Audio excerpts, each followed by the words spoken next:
안녕하세요 여러분. 에듀윌에서 ERP 정보관리사를 담당하고 있는 유슬기입니다. 반갑습니다. 자, 여러분들 이번 시간은 저희 2021년 9월에 시행이 되었던 우리 문제 풀어볼 건데요. 자, 이 회계 2급이다 라고 하면 여러분들 문제 문항수 체크해 보셨나요? 이론 20문항, 실무 20문항으로 구성이 되어 있습니다. 문제 하나당 5점의 배점을 차지하고 있다라고 봐주시면 되겠고요. 자, 그러면 이론에 대해서 시험을 보고 실무도 같이 봐요 라고 하는데요. 일단 40분 동안 이론을 먼저 푸시고 그 다음 5분의 텀을 둬서 실무로 다시 로그인 하신 다음에 이 실무에 대해서 문제를 시작하는 거. 그래서 모두 다 같은 시험장에서 하루에 보기는 하지만 이론을 먼저 진행을 하시고 그 다음 텀을 뒀다가 실무를 진행하도록 되어 있습니다. 그래서 저희 강의도요. 이론에 대해서 먼저 설명을 드릴 거고요. 그 다음 여러분들 이론을 다 보셨다면 실무도 꼭 보셔야 되겠죠? 자, 실무는 지금 저희가 유튜브 채널에는 없지만 저희 에듀윌 홈페이지로 와주세요. 에듀윌 홈페이지로 와주시면 여기서 역시나 무료로 수강을 하실 수가 있습니다. 자, 그러면 이론과 실기를 모두 다 적절하게 잘 조화롭게 여러분들이 학습을 하신 다음에 합격선 안에 들으시면 되겠습니다. 과락이라는 제도가 있기 때문에요. 여러분들이 혹시라도 이론만 잘하시고 실무가 빵점이라든가 실무만 잘하고 이론이 빵점이라고 한다면 우리는 합격할 수가 없어요. 그렇기 때문에 반드시 양쪽을 모두 다 골고루 잘 진행해 주셔야 되겠습니다. 자, 그럼 이번 강은요. 저와 함께 앞에서 소개했던 것처럼 이론, 경영혁신과 ERP에 대한 내용부터 시작을 하겠습니다. 자, 그럼 저와 함께 칠판 보면서 같이 1번부터 풀어보도록 할게요. 자, 이제 칠판 내용 1번부터 같이 보도록 하겠습니다. 자, ERP 구축 절차에 대해서 물어보고 있었어요. 우리 ERP 구축 절차다라고 한다면 분석 단계, 설계 단계, 그 다음 구축, 구현 이렇게 가고 있죠. 자, 분석 단계는 as is 파악, 즉 현재 나의 상태를 보는 거고요. 설계, to be process다 라고 해서 앞으로 내가 나아가고 싶은 것들을 봅니다. 그런데요, 이 설계 단계가 의외로 생각보다 많은 작업을 하고 있어요. to be process에 대한 분석뿐만 아니라 테스트 및 추가 개발이나 수정 기능에 대해서 논의하는 것까지가 설계 단계예요. 그러면 논의를 했으면 그 다음에 뭐를 해야 돼요? 확정을 지어야 되겠죠? 자, 이걸 논의한 다음에 확정 짓는 단계는 설계의 다음 단계겠죠? 바로 구축 단계입니다. 자, 그 다음 볼게요. ERP 도입의 예상 효과로 볼 수 없는 것은 무엇인가요? 라고 물어봤어요. 자, 회사가 ERP를 도입했다 라고 한다면 무언가 당연히 개선되는 상황이 있기 때문에, 사항이 있기 때문에 더 좋아지는 게 있으니까 ERP를 도입하겠죠? 자, 누구 하나 분식회계다 라고 하는 뭔가 장부를 조작한다거나 숨기거나 이렇게 하지 못하고 부정행위를 저지르지 못하게끔 실시간으로 정보가 올라오는 걸 다 체크할 수 있는 이런 투명 경영 우리가 이룰 수 있습니다. 자, 그 다음에 고객 서비스가 개선이 된대요. 우리가 물건에 대해서 납기 일정이라든가 몇 개의 재고가 있는지 수량에 대한 파악이라든가 이런 것들이 굉장히 실시간으로 빠르게 진행이 되기 때문에 고객 서비스가 좋아지게 되겠죠. 자, 그 다음 ERP를 도입하면 결산 작업이 증가할까요? 여러분들 결산할 때 진행해야 되는 작업이 증가한다는 건 결산일 날 내가 야근을 엄청 많이 해야 된다는 얘기예요.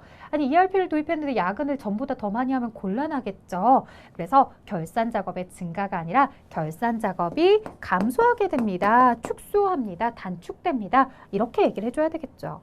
자, 그리고 재고에 대해서 우리가 과도하게 물건을 보유할 필요가 없어요. 언제 필요한지, 언제 시점에 주문을 하면 되는지, 그럼 언제 도착하는지 이런 것들이 ERP 시스템에서 모두 다 관리를 해주기 때문에 굳이 불필요한 재고를 많이 부담할 필요는 없다라는 거죠. 그래서 그런 재고에 대한 물류 비용이나 이런 것들 한꺼번에 내가 혹은 가장 최적의 수량을 주문하기 때문에 이런 관련된 비용들이 다 감소될 수 있는 거죠. 실제로 ERP를 도입한다라고 했을 때는요. 사이클 타임도 그렇고요. 모두 다 최소화가 된다, 감소한다, 축소된다 이런 특징들을 가지고 있지 증가되는 현상들은 없습니다. 자, 그래서 ERP에 대한 예상 효과나 이런 것들을 물어볼 때 증가보다는 감소 쪽에 축소되다, 이렇게 단축되다 이런 거에 좀 더 포커스를 맞추자. 자, 그 다음 3번입니다. ERP의 기술적 특징. 자, ERP는요, 여러분들 기능적 특징이다, 기술적 특징이다 이렇게 나눕니다. 그래서 뭐 객체 지향 기술이다, 4세대 프로그래밍 언어이다, 그 다음에 데이터베이스 관리 시스템이다 이런 것들은 모두 다 기술적 특징으로 이야기합니다. 자, 기술적 특징이 3개의 보기가 나오면 보통 하나는 기능적 특징을 이야기하는데요. 지금 이 문제는 기능적 특징을 얘기한 게 아니라 아예 틀린 설명을 가지고 왔습니다. 뭔가 봤더니요. 기업 내부의 데이터가 집합이 되므로 보안을 위해 인터넷 환경 하에서의 사용은 자제한다? 여러분들, 우리요.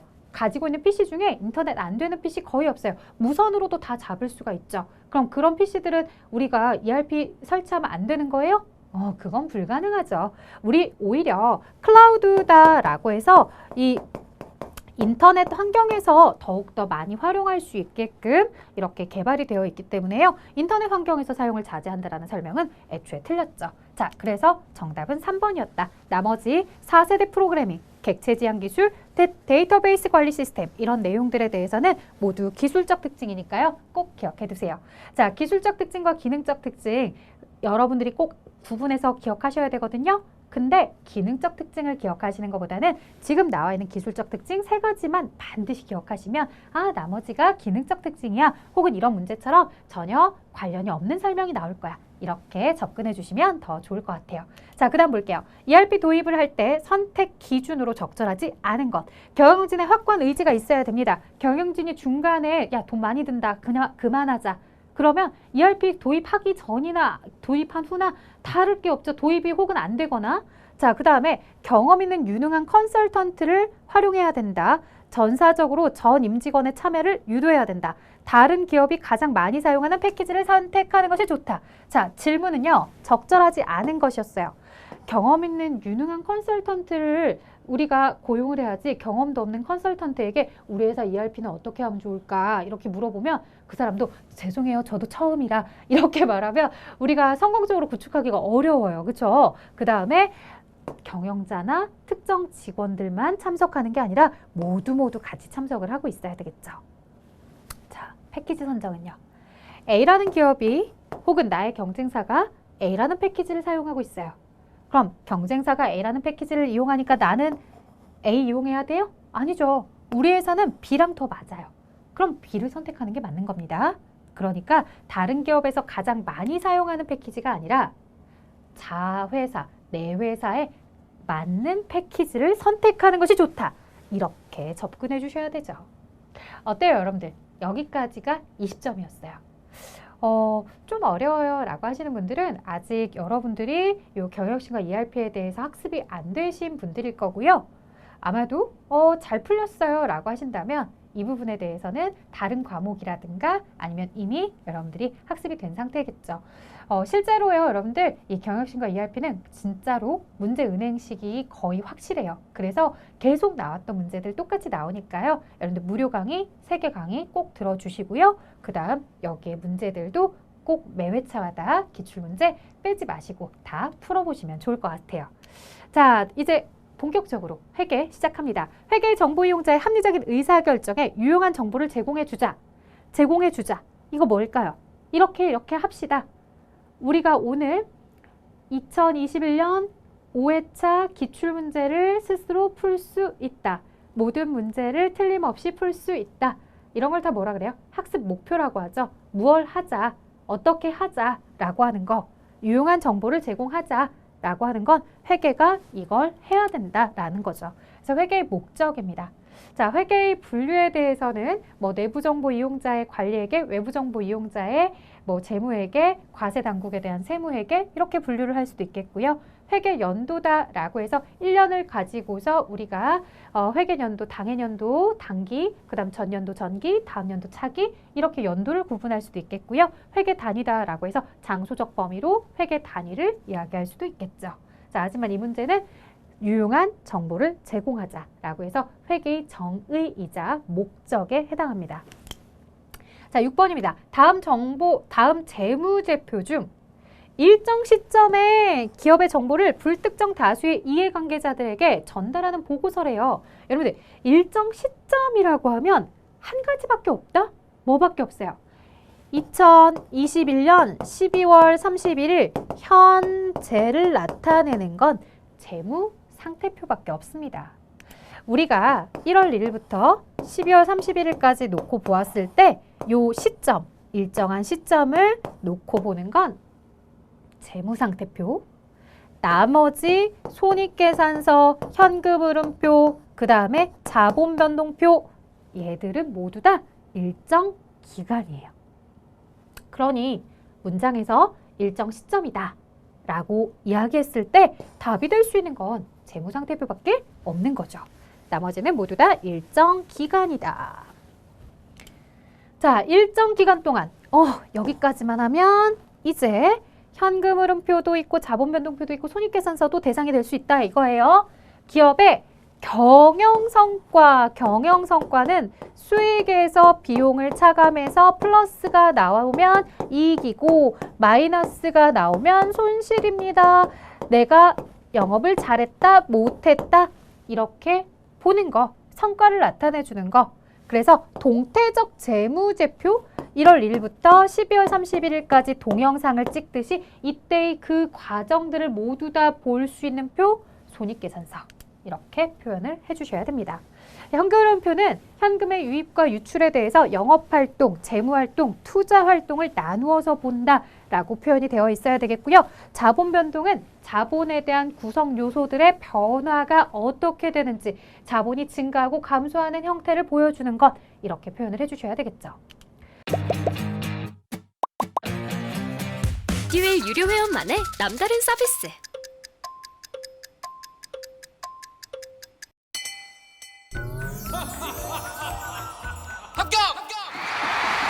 합격하고 돈도 받는 혜택. 오직 에듀윌 유료 회원에게만. 에듀윌. 무료 합격! 자, 8번입니다. 다음은 제조업을 영위하는 주식회사 생산성에 손익계산서에 포함된 내용입니다. 영업이익은 얼마입니까? 이렇게 물어봤어요. 자, 영업이익은요. 매출액 마이너스 매출원가는 매출총이익. 여기에다가 무엇을 차감하시면? 판매비와 관리비를 차감하시면 영업이익이 나옵니다. 자, 그렇다면 매출액에서 매출원가를 차감하는 거 600에서 350을 차감해서 매출총이익을 구하는 것까지. 그러면 600 마이너스 350이다 라고 하면 250. 이게 바로 매출총이익. 매출총이익에다가 판매비와 관리비만 차감할 거예요. 자, 판매비와 관리비, 판매 운송비, 요거 판매비와 관리비입니다. 광고 선전비, 그 다음 임대료는 영업 외 수익이에요. 이자 비용은 영업 외 비용이고요. 개발비는 무형자산이에요. 따라서 비용이 아니죠. 그 다음에 판매사원의 퇴직급여, 요것도 판매비와 관리비, 판매 창고의 임차료, 월세 나가는 거니까 역시나 판매비와 관리비. 단기 매매증권의 처분 이익이다. 이익은 영업 외 수익이 됩니다. 자, 따라서 여기서 판매비와 관리비만 집계해보면 판매 운송비 40만 원, 광고 선전비 35만 원, 그 다음 퇴직급여 얼마가 돼요? 20만 원, 그 다음 창고 임차료 31만 원. 이렇게 해서 판매비와 관리비가 나옵니다. 자, 40에 35에 20에 31까지 하시면 126만 원. 자, 126만 원. 우리에게 요구한 건 판매비와 관리비가 얼마야? 이걸 물어본 게 아니죠. 250에서 126만 원을 차감했을 때 나오는 나머지 영업이익 124만 원을 정답으로 체크해주는 문제였어요. 어떻게 잘 따라오셨나요? 실제로 이 문제는 지금 여러분들이 풀이를 들었다고 해서 저렇게 풀면 되겠구나 이렇게 끝나서는 안 돼요. 여러분들은 이 판매비와 관리비가 어떤 게 판매비와 관리비인지, 그 다음에 영업의 비용에 뭐가 있는지 이걸 잘 구분하셔야죠. 그리고 영업이익을 계산하는데 영업의 비용이나 영업의 수익은 영향을 주지 않아요. 왜? 영업이익은 여기서 산출이 되고 난 이후에 플러스 영업의 수익 마이너스 영업의 비용이 법인세 차감전 순이익이 되는 거기 때문에 영업이익을 계산할 때까지는 영업의 수익이나 영업의 비용은 필요하지 않은 거죠. 자, 그러면 여러분들 제가 본 강의에서도 수십 번 아주 많이 강조했던 이 판매비와 관리비를 구분하는 내용을 좀 얘기해 볼 건데요. 반드시 모든 계정이 다 그러하다는 건 아니에요. 근데 많은 계정들이 판매비와 관리비는 뭐뭐비 해서 운반비, 광고선전비, 그 다음에 료, 임차료, 보험료, 급여, 퇴직급여, 세금과 공가 이런 것들이 주로 판매비와 관리비에 들어가고요. 그 다음에 영업의 비용이다 라고 하면 지금 보신 것처럼 이자 비용, 그 다음 손실, 그 다음 기부금, 그 다음 기타의 대손상각비, 요건 영업의 비용이라고 꼭 기억해 주셔야 됩니다. 자, 그 다음에 개발비는 어떻게 하셔야 될까요? 개발비는 꼭 경상연구개발비랑 구분 지으셔서 경상연구개발비는 비용이 될 수 있지만 개발비는 무형자산이었다. 이렇게 꼭 기억을 해주셔야 됩니다. 자, 그 다음에 여러분들 임대료랑 임차료랑 헷갈리시면 안 돼요. 임대료는 우리가 돈을 빌려주는 건 뭐라 그래요? 돈을 빌려주는 건 대여금. 무언가 빌려주는 행위는 대여잖아요. 돈을 빌려주면 대여금.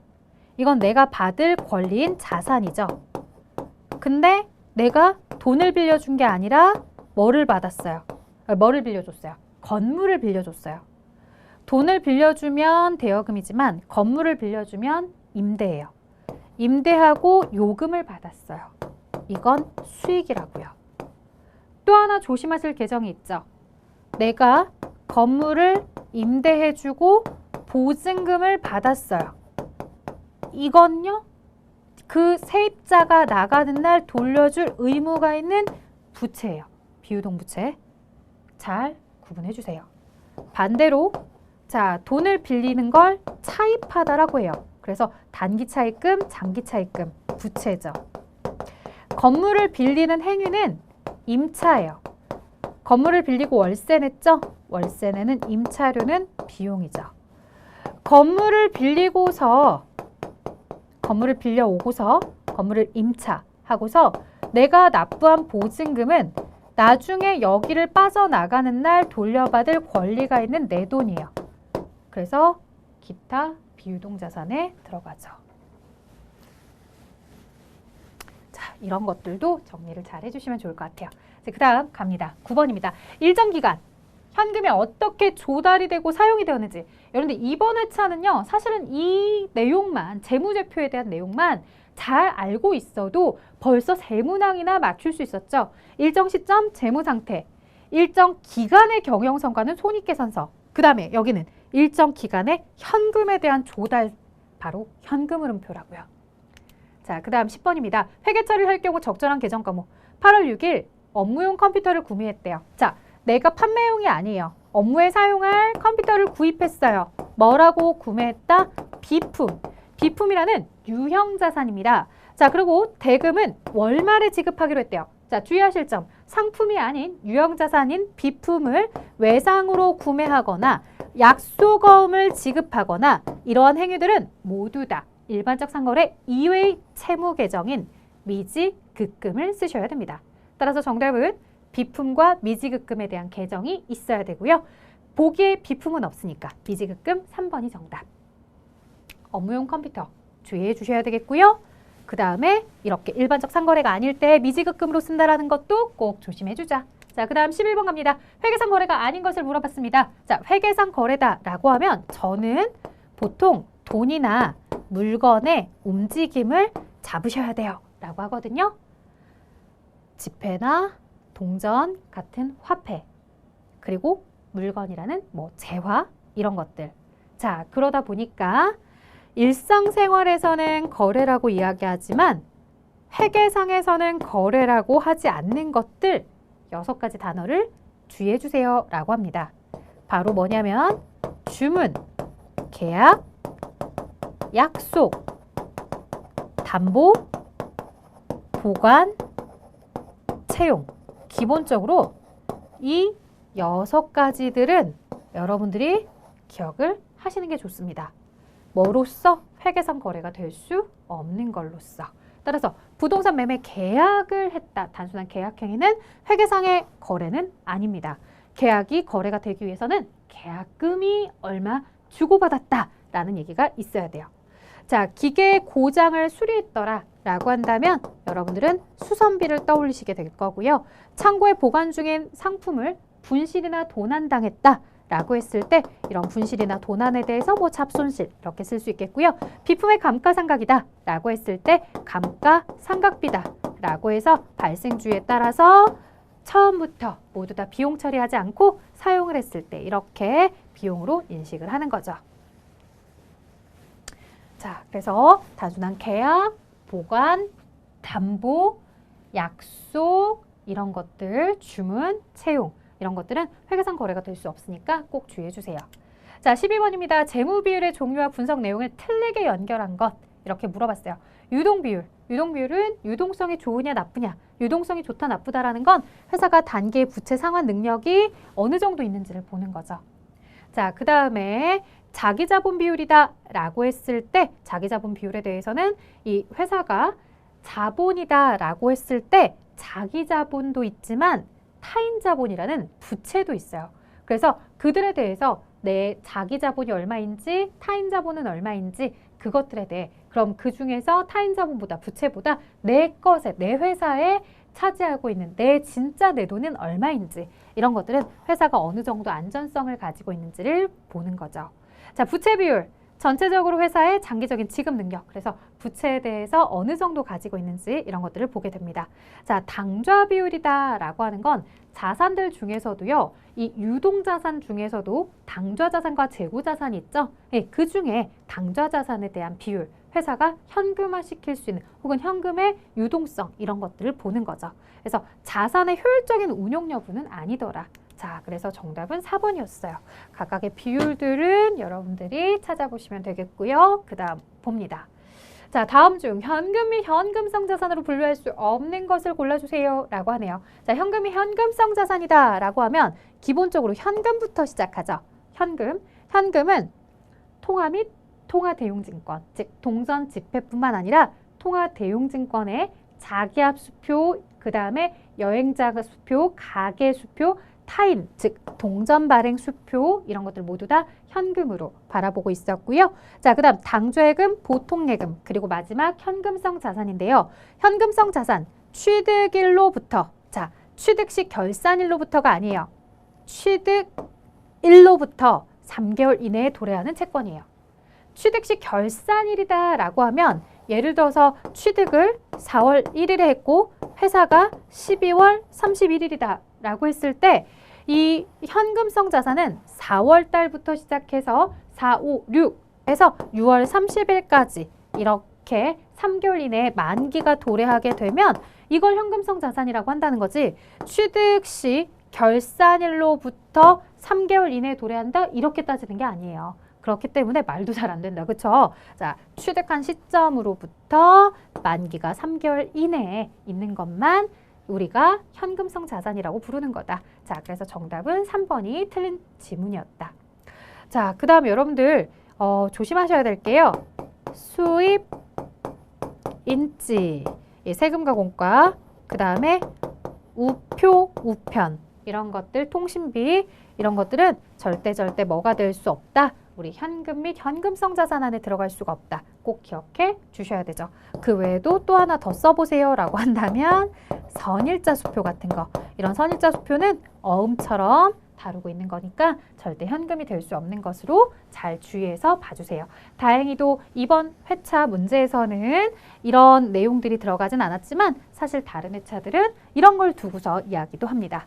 자, 또 하나 지금 보신 것처럼 현금성 자산이다 라고 하면 취득일로부터 만기가 3개월 이내죠. 이 3개월이라는 건 날짜로 따지면 90일이에요. 그래서 혹시라도 여기에 취득일로부터 라고 제대로 나왔다 하더라도 여기 만기가 뭐 120일 이내다 이렇게 얘기하면 120일 아닌데 3개월이니까 90일 이내로 해야 되는데 라고 답을 체크할 수 있어야 되겠죠.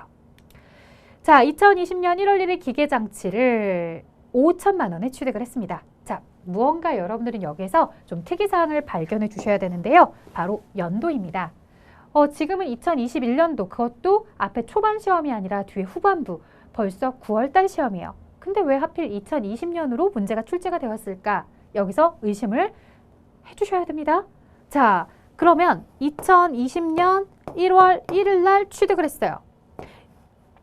이 회사는 2020년 12월 31일 날 결산을 한번 했을 거야. 그리고 나서 2021년 12월 31일 날 이때 또 결산을 했을 거예요.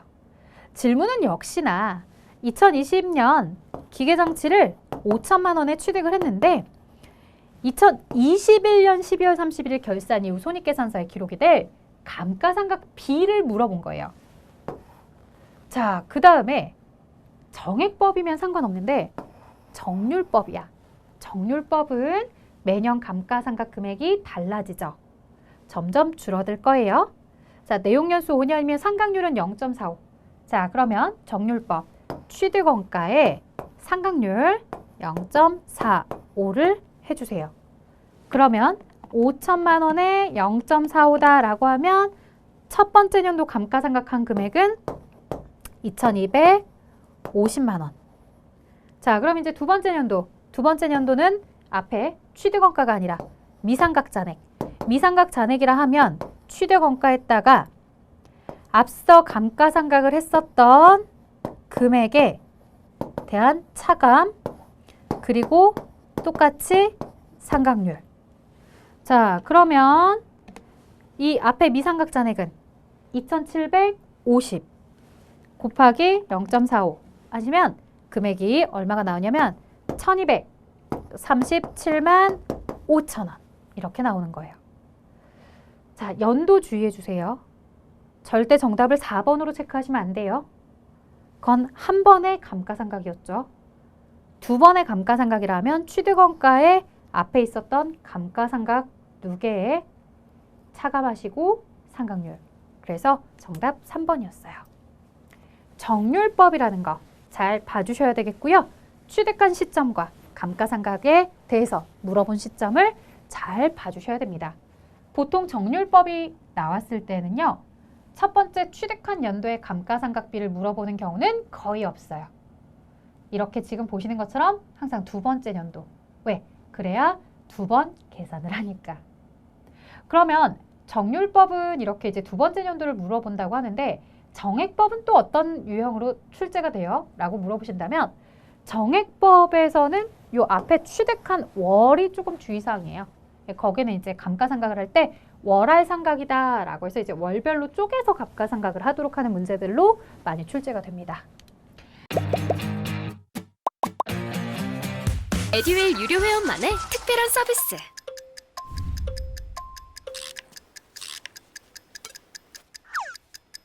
하치하차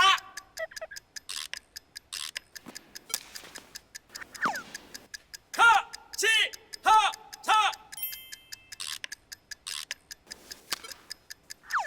정답! 같이 하자 친구야 에듀윌 유료 회원!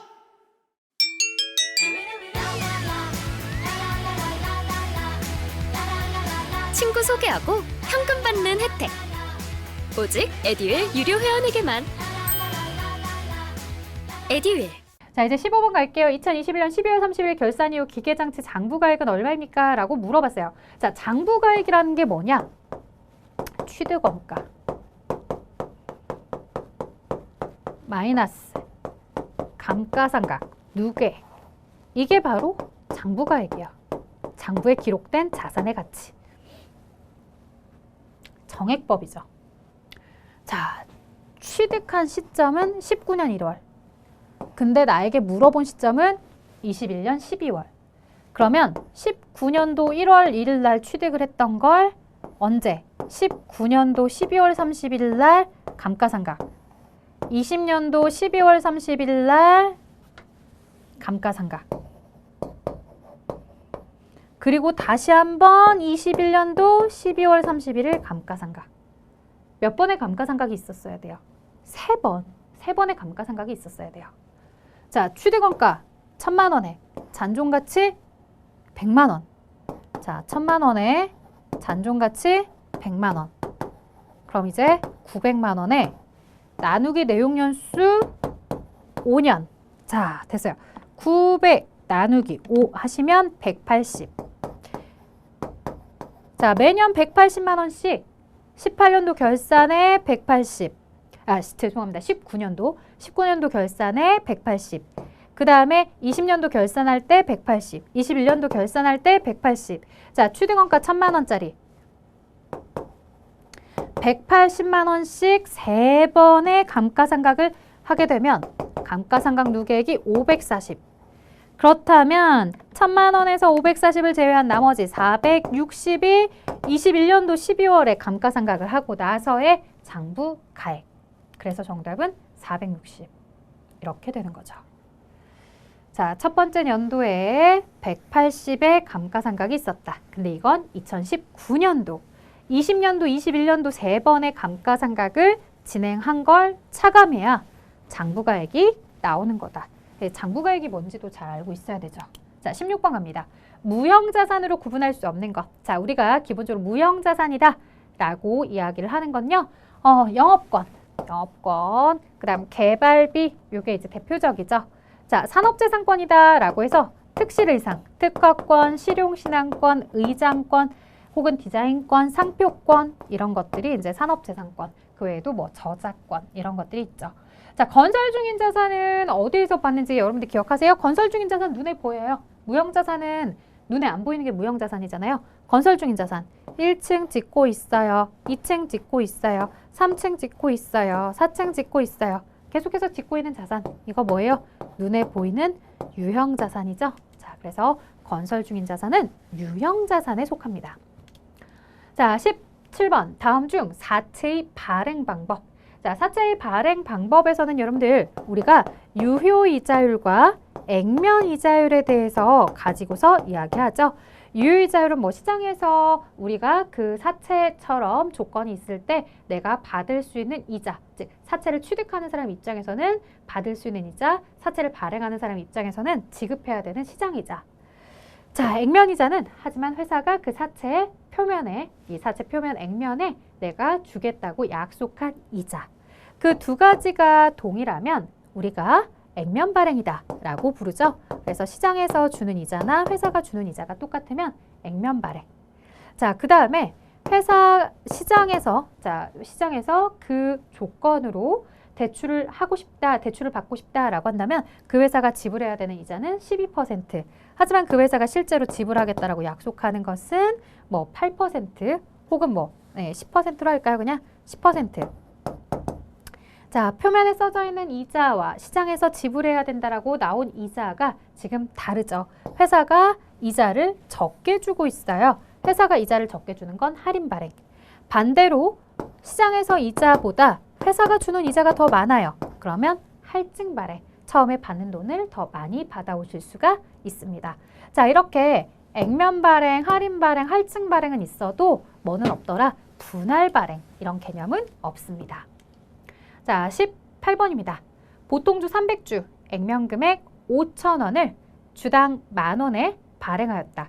자, 이렇게 주식을 발행한다라는 내용의 문제가 출제가 되면 여러분들이 반드시 자본금을 꼭 액면 금액으로 기록해 주셔야 돼요. 자, 액면 금액 곱하기 주식수겠죠. 액면 금액 곱하기 주식수 3, 5, 15, 150입니다. 자, 따라서 액면가액은 150이에요. 자, 그렇다면 액면가액을 300이라고 이야기한 3번 보기라든가 혹은 액면 금액이 없는 자본금이 없는 2번은 탈락이죠. 자, 이렇게 액면 금액은 5,000원인데 10,000원씩 발행을 했어요. 그래서 발행 가격이 차변에 돈이 들어오고요. 액면은 초과한 금액은 주식 발행 초과금이죠. 이 내용은 여러분들이 저와 함께 본 강의를 차근차근 잘 들으셨다고 한다면 워낙 많이 해본 회계처리이기 때문에 어렵지 않게 잘 답을 체크했을 거라고 봅니다. 자, 이제 19번 갈게요. 다음 내용을 보고서 도소매업을 영위하는 기업의 판매비와 관리비로 분류할 수 있는 것은 몇 개입니까? 라고 이렇게 물어보고 있어요. 자, 그런데 판매비와 관리비. 앞에서도 잠깐 이야기했었지만 이 판매비와 관리비가 되기 위해서는 비, 료, 여, 과 이 네 가지를 저는 잘 살펴본다고 했었습니다.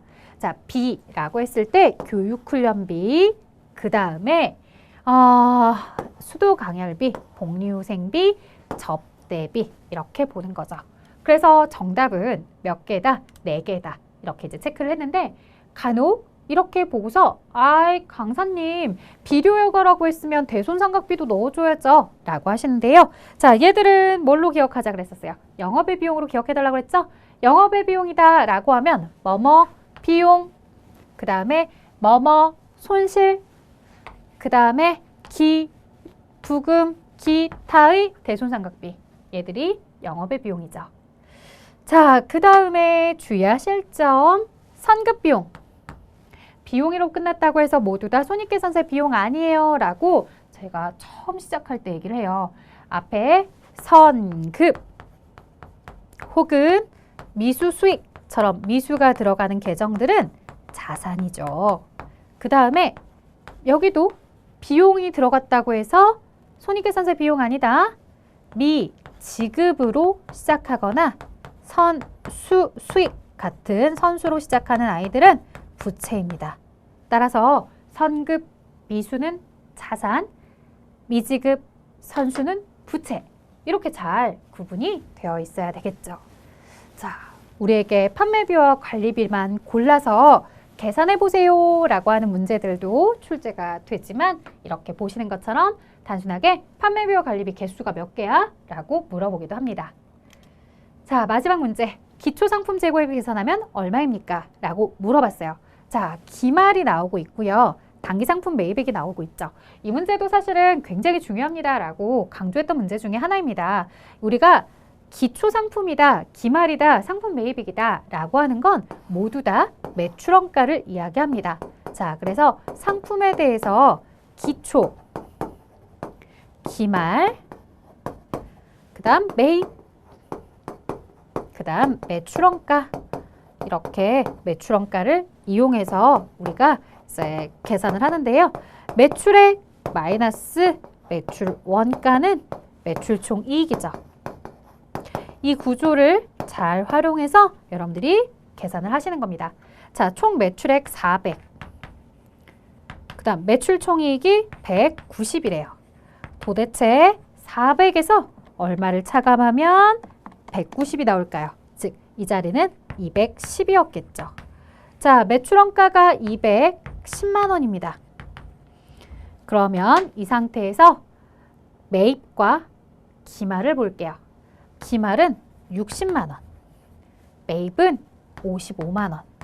자, 그렇다면 차변과 대변의 합계 밸런스를 맞추면 기초상품 재고액이 나오게 되죠. 210만 원에 60을 더하면 270만 원. 차변의 합계가 270이라는 건 대변도 270. 자, 대변이 270이라는 건 차변도 270. 그렇다면 270 마이너스 55만 원이다 라고 하면 215만 원. 자, 따라서 215만 원은 4번이 정답이었어요. 여러분들한테는 이 문제가 굉장히 어렵게 느껴질 수 있겠지만 사실 자료에 기초를 구하세요 라고 하면서 매입액과 기말을 주었다는 건 매출원가를 산출해서 기초를 구해봐 라고 하는 문제였던 거죠. 그 다음에 매출원가는 그럼 어떻게 구하느냐 라고 했을 때 이렇게 매출액과 매출총익 자료를 가지고서 매출원가를 추정할 수 있습니다. 자, 그럼 매출원가를 구하는 거 이게 1번, 매출원가를 이용해서 기초상품 재고액을 구하는 거 2번. 이렇게 해서 기초가 215만 원이다 라고 대답을 해주시면 됩니다. 자, 여러분들 여기까지 왔어요. 어떻게 잘 따라오셨나요? 생각보다 뭐 내용이 풀만했어요 라고 하는 분들도 분명 많이 계셨을 거예요. 특히나 이번 회차는 중복되는 문제들이 굉장히 많았죠. 우리가 재무제표에 대한 구성 요소, 즉 재무상태표, 손익계산서, 현금흐름표 이들에 대한 특징만 잘 잡고 있었어도 벌써 풀 수 있는 문제가 3문항이나 있었어요. 그렇기 때문에 여러분들이 회계상 가장 기본적인 재무제표 그리고 거래가 될 수 있는 것, 그 다음에 손익계산서의 구성 요소에 대해서 기억하시고 판매비와 관리비와 영업외 비용을 잘 구분할 줄 아시는 거. 이런 것과 함께 마지막 지금 보시는 것처럼 이 매출원가를 이용해서 구하는 문제들만 잘 탄탄하게 잡고 있으셨으면 여러분들 이번 회차 이론에서는 어렵지 않게 아주 좋은 점수를 얻을 수 있었을 거라고 봅니다. 자, 이렇게 ERP 회계 2급은요. 여러분들에게 아주 어려운 문제를 막 던지면서 너가 이 정도까지 할 수 있는지 볼 거야 라고 한다기보다는 회계에 대한 재미를 느끼도록 하고요. 이 회계에 대한 재미를 통해서 여러분들이 차근차근 회계가 이런 거구나, ERP 프로그램은 이렇게 다루고 있구나 라고 하는 것들을 좀 전반적으로 볼 수 있게끔 쉽게 접근할 수 있게끔 하는 시험이니까 여러분들 좀 조바심 내지 않고요. 차근차근 저와 함께 본강의 잘 따라하시면 아주 고득점도 누릴 거로 봅니다. 자, 저는 여기까지 진행을 하도록 할게요. 여러분들 모두 다 정리 잘 하시고요. 다음 강에서 저는 뵙도록 할게요. 자, 실무 강의도 빼먹지 말고 저와 함께 만나요. 안녕!